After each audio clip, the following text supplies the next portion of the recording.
فإن خير الحديث كتاب الله وخير الهدي هدي محمد صلى الله عليه وسلم وشر الأمور محدثاتها وكل محدثة بدعة وكل بدعة ضلالة وكل ضلالة في النار.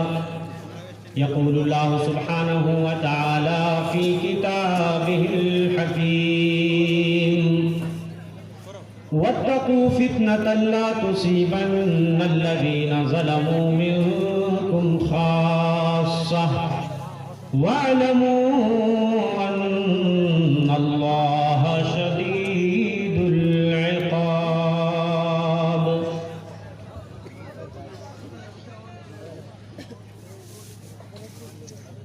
اسٹیج پہ جلوہ افروز علماء کرام، حاضرین عظام، خواتین ملت، عزیز بچوں، ہرنپور کی سرزمین پر تیسری مرتبہ میں حاضر ہوں ڈاکٹر گوپی صاحب کی دعوت پہ اور منتظمین کی طرف سے.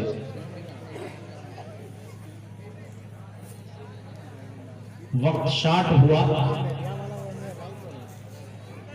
ورنہ شاید کچھ زیادہ سنانے کا موقع ملتا.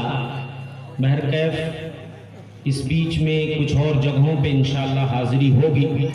اگر یہاں میں آپ کو زیادہ نہ سنا سکا تو انشاءاللہ ابھی اور جلسے ہیں، برہٹ ہے اور کچھ جگہیں انشاءاللہ.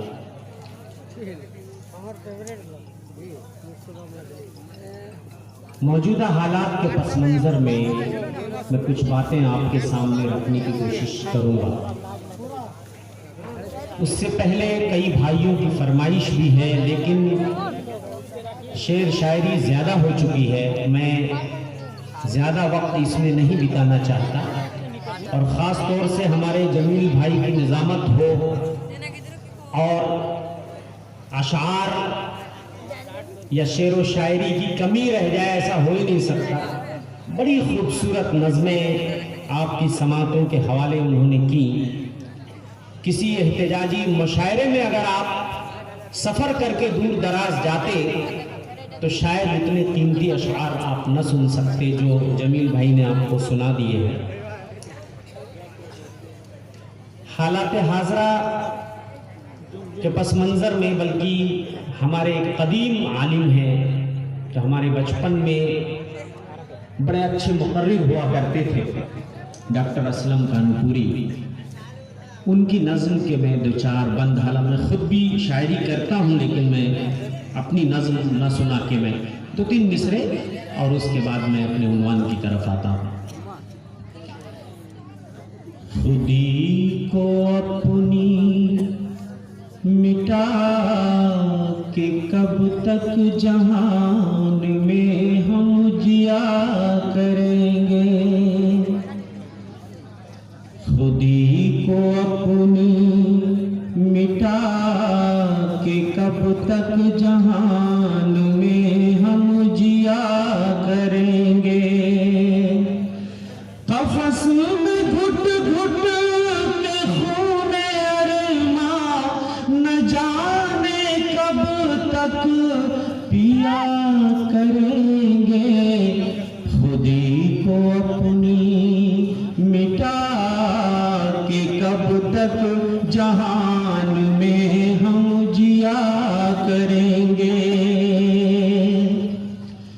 ہزار تانے، ہزار شکوے، ہزار باتیں غم و علم کی. ہزار تانے، ہزار شکوے، ہزار باتیں غم و علم کی. کسی کے غیظ و غضب کا کب تک جواب ہنس کر دیا کریں گے. خودی کو اپنی مٹا کے کب تک جہان میں ہم جیا کریں گے. اور ضرور لائے گی رنگ ایک دن خدا کے بندوں کی مستی بکھر پڑے گا نظام ہستی جو دل سے آہو بھوکا کریں گے خودی کو اپنی مٹا کے کب تک جہان میں ہم جیا کریں گے یہ کہہ رہی ہے فضائے عالم سنا رہی ہے یہ بات پہ ہم یہ کہہ رہی ہے فضائے عالم سنا رہی ہے یہ بات پہ ہم اگر نہ ٹوٹا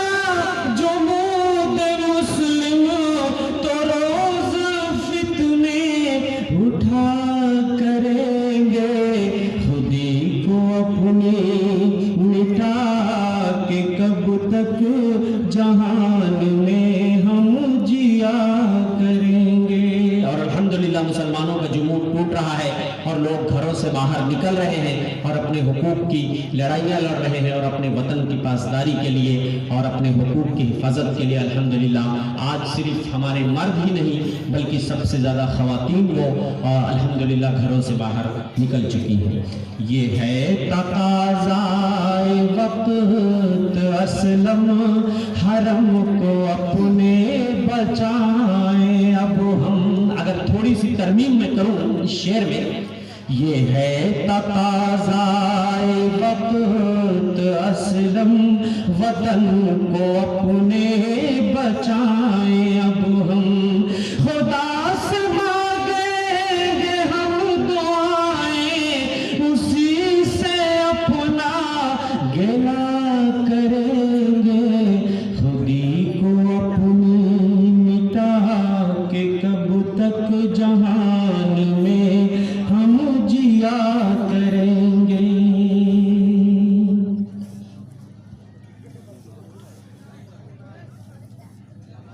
حضرات، فتنوں کے حوالے سے کچھ باتیں میں آپ کے سامنے رکھنے کی کوشش کروں گا۔ آج کا جو دور ہے پرفتن دور ہے، فتنوں کا زمانہ ہے، ایک سے بڑھ کر ایک فتنے سر اٹھاتے چلے جا رہے ہیں۔ فتنوں کی آندھیاں زور سے چل رہی ہیں اور یہ آندھیاں ہمارے دین، ایمان، عقیدے اور اخلاق و کردار کو خس و خاشاک کی طرح بہائے لیے چلی جا رہی ہے۔ ایک سیلاب سا آ گیا ہے فتنوں کا، برائیاں ہیں جو تھمنے کا نام نہیں لے رہے۔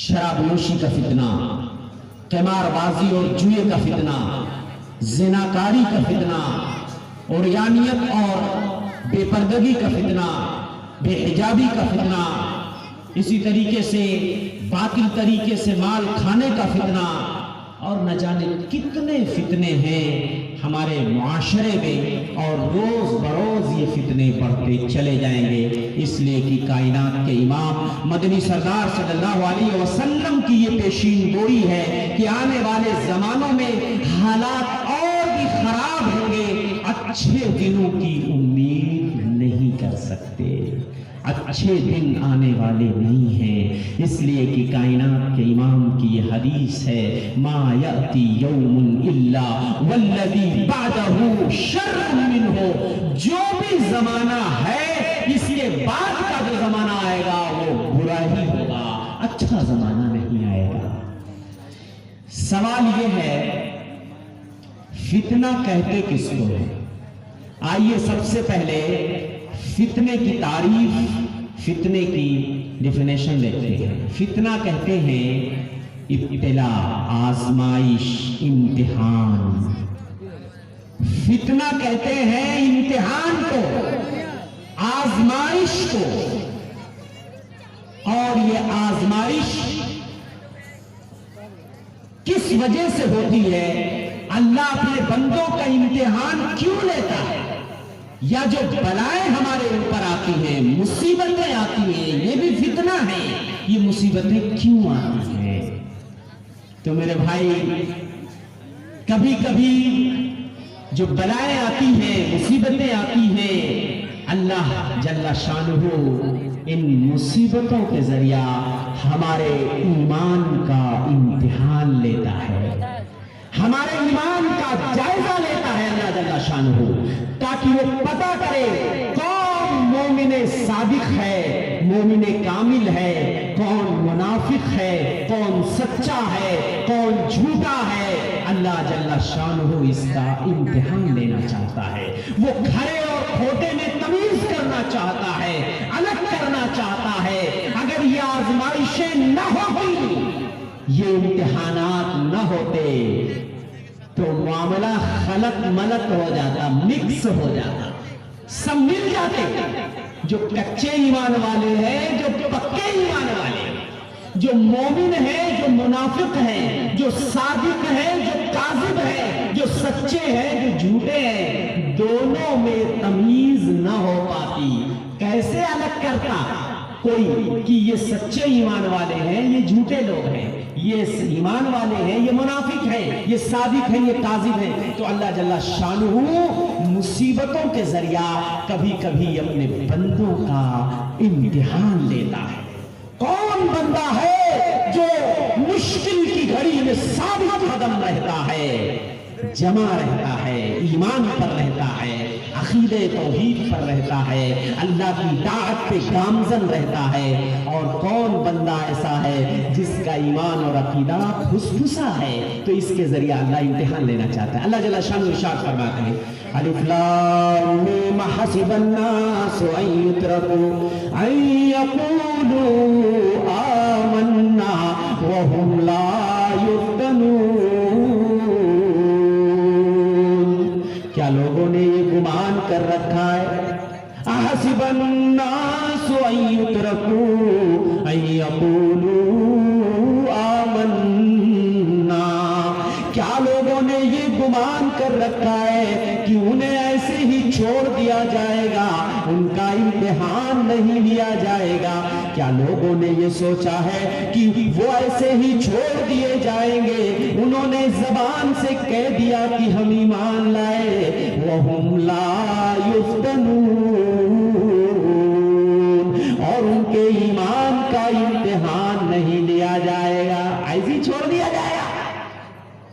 سچے مومن ہو یا نہیں ہو، اس کا اللہ امتحان لے گا، اور اس امتحان سے یہ پرکھا جائے گا کون مومن کامل ہے، کون سچا مومن ہے، کون جھوٹا ہے، کون منافق ہے۔ وَهُمْ لَا يُفْتَنُونَ،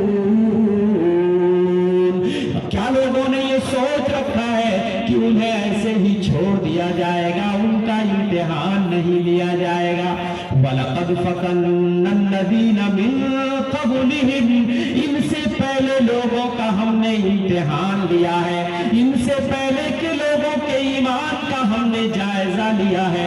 فَلَيَعْلَمَنَّ اللَّهُ الَّذِينَ صَدَقُوا، اللہ جاننا چاہتا ہے کہ کون لوگ سچے ہیں، کون جھوٹے ہیں۔ اللہ اس کا امتحان لینا چاہتا ہے، اور اللہ پچھلی امتوں کا امتحان لے چکا ہے، کون سچا ایمان والا تھا، کون نہیں تھا۔ اس کے لیے کیسی کیسی مصیبتیں آئی ہیں میرے بھائی، روک کے کھڑے ہو جائیں آپ کے۔ مکے میں جب مسلمانوں کو ستایا جانے لگا تو لوگوں نے شکایتیں کی، آخر کب تک ہمیں یوں ہی ستایا جائے گا؟ حضرت خباب بن الارت کہتے ہیں ایک بار اللہ کے رسول صلی اللہ علیہ وسلم خانہ کعبہ کی دیوار سے ٹیک لگائے ہوئے بیٹھے تھے، ہم تشریف لے گئے اور ہم نے کہا اللہ کے رسول الا تدعو اللہ لنا الا تستنصر لنا، اللہ کے رسول کیا اللہ سے ہمارے لیے آپ دعا نہیں کریں گے؟ کیا اللہ سے ہمارے لیے مدد نہیں مانگیں گے؟ یہ مکہ والے کب تک ہمیں یوں ہی اذیتیں دیتے رہیں گے؟ مکہ والے کب تک ظلم و ستم کے پہاڑ اٹھاتے رہیں گے؟ اللہ کے رسول اللہ سے آپ دعا کر دیجئے یہ مشکلات کے بادل چھٹ جائیں، کب تک یہ اذیتیں ہم